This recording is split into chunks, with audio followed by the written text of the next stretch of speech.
کیا چونٹیاں بولتی ہے؟ یہ ایک ایسا سوال ہے جو ہر کسی کے ذہن میں آتا ہے، لیکن قرآن پاک نے اس کا بھی جواب دیا ہے ایک واقعے کے تھرو کہ جب حضرت سلیمان علیہ السلام اپنے لشکر کے ساتھ اتر رہے تھے ایک نمل وادی میں، نمل چونٹیوں کی وادی تھی، تو چونٹیاں اس وقت رینگ رہی تھی۔ چونٹیوں کی ملکہ نے جب اتنا شاندار لشکر دیکھا، کیونکہ حضرت سلیمان علیہ السلام کے لشکر میں صرف انسان ہی نہیں جن بھی شمار تھے، تو انہوں نے اپنی چونٹیوں ساتھی سے کہا کہ تم اپنے اپنے گھروں میں چلے جاؤ، ورنہ یہ نہ ہو کہ سلیمان کا لشکر تمہیں کچل دے بے دہانی میں۔ حضرت سلیمان علیہ السلام کو اللہ تعالیٰ نے یہ صلاحیت عطا فرمائی تھی کہ وہ چونٹیوں کی باتیں سن سکتے تھے، تو وہ مسکرا دی، اور یہ واقعہ قرآن میں ریکارڈڈ ہے سورہ نمل کی آیتوں میں اگر آپ دیکھیں تو۔ آج اگر سائنسدان نے اس بات کا مشاہدہ کیا اور سائنسی تعلیم کے مطابق اگر ہم اس بات کی معلومات کریں تو چونٹیاں آپس میں بات تو نہیں کرتی، لیکن ان کی کمیونیکیشن سسٹم ہے۔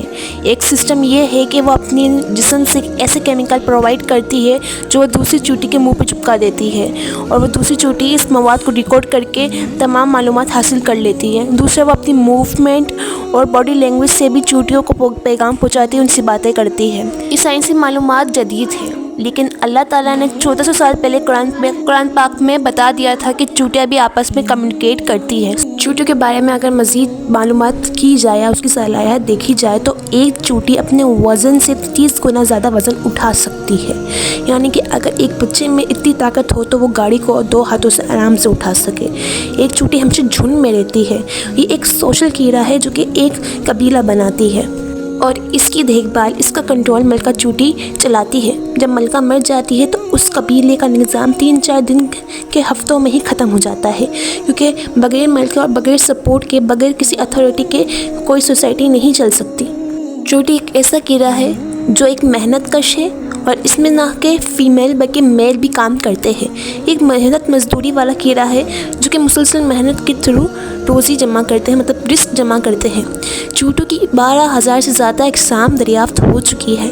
سائنس کے مطابق چونٹی کے اندر جو ہے ایک ایسا سینسر موجود ہوتا ہے جو اسے زمین میں ہونے والی ہر وائبریشن کی خبر دے دیتا ہے۔ چونٹی کی پیدائش ڈائناسور سے بھی زیادہ پرانی ہے۔ اللہ تعالیٰ نے چونٹی کو پھیپھڑے نہیں دیے، لیکن اس کے جسم میں سوراخ ہے جس سے وہ آکسیجن کیری کرتی ہے اور کاربن ڈائی آکسائڈ باہر نکالتی ہے۔ چونٹی ایک واحد ایسا جانور ہے جس نے انٹارکٹیکا، جو کہ بہت برفیلی جگہ ہے، وہاں پہ بھی اپنا قیام بنایا ہے، وہاں پہ بھی اپنا قبیلہ بنایا ہے۔ چونٹیوں میں ایسی بہت سی پرجاتی ہے جو کہ خطرناک ہے اور زہریلی بھی ہے۔ اس میں بل چونٹی بہت زیادہ خطرناک ہے، جسے عموماً بل اینڈ بھی کہتے ہیں۔ چونٹی اپنے وزن سے بہت چھوٹی ہے، اتنی چھوٹی کہ وہ ہماری انگلیوں کے 2 پوروں میں آ جائے، لیکن اس کا دماغ بہت زیادہ ہے۔ اگر ہم دیکھا جائے تو ایک ہاتھی کا وزن 6,500 کلو ہوتا ہے تو اس کا دماغ صرف 6 کلو ہوتا ہے۔ اگر ایک انسان کا وزن 60 کلو ہوتا ہے تو اس کا دماغ 1.25 کلو ہوتا ہے، جبکہ چونٹی بہت چھوٹی ہوتی ہے، یہ کہے کہ 1 سینٹی میٹر بھی نہیں ہوتی، لیکن اس کے دماغ میں 25,000 سیلز ہوتے ہیں، جس کی وجہ سے یہ اسمارٹسٹ آنٹ کہا جاتا ہے، مطلب کہ یہ تمام حجرۃ الارض میں سب سے سمجھدار اور ہوشیار کیڑا ہوتا ہے۔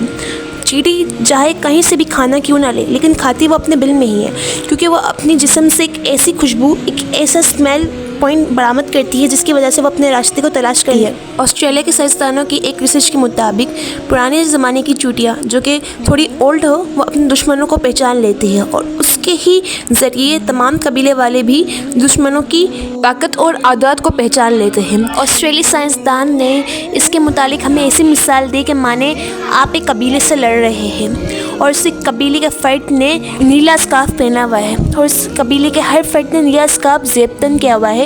جب آپ اپنے دوبارہ اپنے قبیلے میں جاتے ہیں تو آپ اس نیلے اسکارف والے شخص کے متعلق بتاتے ہیں، اس کے بعد آپ کے قبیلے کے تمام لوگ اس نیلے اسکارف والے کو جان لیتے ہیں اور ان سے لڑتے ہیں۔ ویسے یہ مثال چونٹی کی ہے کہ جب وہ ایک مخالف قبیلے سے لڑ لیتی ہے یا اس کے فرد سے لڑ لیتی ہے تو اس کی طاقت اور عادات کو پہچان لیتی ہے، اور وہ اپنے متعلق تمام انفارمیشن دوسری چونٹیوں کو، اپنی ساتھیوں کو دے دیتی ہے۔ تو تمام ساتھی یہ طاقت کو پہچان لیتے ہیں اور مخالف کو پہچان لیتے ہیں۔ آنٹ کو ایسے ہی اسمارٹسٹ کیڑے کو نہیں مانا گیا، اللہ تعالیٰ نے اسے بات صلاحیت بنایا ہے۔ ذرا سوچے، اللہ نے اس چھوٹی سی چونٹی جو کہ عام تر میں گھری محلوں میں گھومتی رہتی ہے کو اتنی صلاحیت دی، تو ہم تو اشرف المخلوقات ہے، اللہ نے ہمیں کتنی صلاحیتوں سے نوازا ہو۔ اس لیے اللہ تعالیٰ کہتے ہیں کہ اپنے آپ پہ غور کرو، دنیا پہ غور کرو، تمہیں کائنات کے ہر ذرے میں ایک ایسی چیزیں نظر نظر آئے گی جو تمہیں حیران کر دے گی، تمہیں اپنا مقصد بتائے گی۔ اللہ ہمیں اپنی مقصد کی کھوج کرنے کی توفیق عطا فرمائے۔ اگر آپ کو ویڈیو اچھی لگی ہے تو آپ اس کو لائک، سبسکرائب اور کمنٹ کیجیے اور اس کو دوسروں کے ساتھ مزید شیئر کیجیے۔ تب تک کے لیے اللہ حافظ۔